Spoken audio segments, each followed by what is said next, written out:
Frédéric Fabre, bonjour.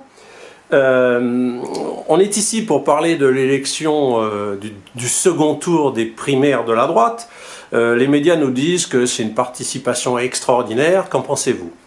Oui, donc effectivement, le deuxième tour de la primaire de la droite a eu lieu, quand même relativisé, puisque avec 2,5 millions d'électeurs, ça représente quand même peu du corps électoral global français, qui est à 42 millions d'électeurs.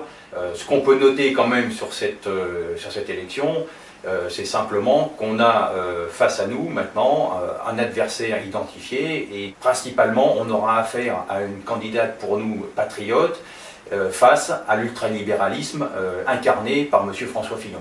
M. Fillon a été un petit peu l'enfant de Philippe Séguin et qui voulait rejeter cette Europe du libéralisme. Alors il a viré sa cutie. C'est une fois de plus un politique qui trahit ses idées, et c'est clair, puisque comme vous l'avez noté, Philippe Séguin, lors du traité de Maastricht, s'est battu avec Philippe de Villiers, avec Charles Pasqua, contre ce traité de Maastricht et cette intégration européenne. Et François Fillon suivait son mentor, Philippe Séguin, et défendait ses idées. Or, aujourd'hui, on s'aperçoit qu'il a complètement viré, il a trahi les Français, notamment, rappelez-vous, dans le quinquennat Fillon-Sarkozy, puisque c'est lui qui a défendu le traité de Lisbonne contre la décision des Français lors du référendum 2005 sur la Constitution européenne. Donc effectivement, une fois de plus, c'est un politique qui trahit ses idées. Alors évidemment, les médias sont tous fillonistes, à les écouter, c'est le prochain président, et c'est un danger extraordinaire pour le Front National. Que pouvez-vous en dire? Moi, je n'y crois pas du tout, pour la simple et bonne raison, c'est que François Fillon a quand même un quinquennat qu'il a fait du premier jour au dernier jour avec Nicolas Sarkozy. Les chiffres sont là et sont têtus. 1 100 000 chômeurs de plus d'1 million d'immigrés supplémentaires pendant ce quinquennat. D'un point de vue sécurité, des choix ont été faits et qui sont drastiques aussi. C'est 2000 douaniers en moins, 12 500 policiers et gendarmes en moins, 52 000 militaires en moins. Donc la sécurité telle qu'on la connaît aujourd'hui, les problèmes de sécurité, il en assume le bilan, et bien évidemment il est totalement responsable. Perte de possibilités d'action de nos forces de l'ordre en France. Nous avons dit avec le président de la République, et nous allons le répéter tout au long de ces jours, que nous ne laisserons pas un établissement financier tomber.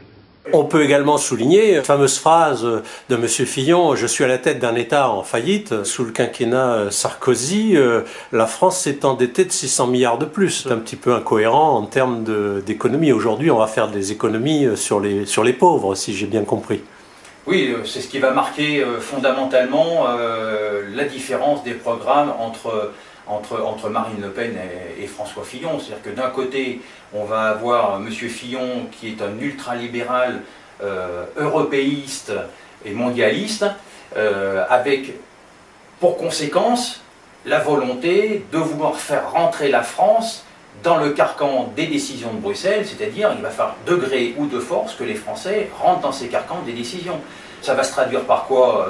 Par la poursuite de la baisse des services publics, c'est très clair, 500 000 fonctionnaires en moins, ce sont les services en milieu rural qui vont encore disparaître, c'est la qualité du service public qui va disparaître, et puis parallèlement, bien sûr, il y a d'autres mesures qui vont venir renforcer cette affaire-là et qui sont très néfastes. Quand on veut une politique nationale comme le veut Marine Le Pen, c'est l'inverse, c'est-à-dire qu'on préserve les politiques intérieures françaises, la politique sociale, la politique agricole ou la politique économique et les normes qui vont avec, par des filtres au niveau des frontières et des importations pour préserver ce modèle.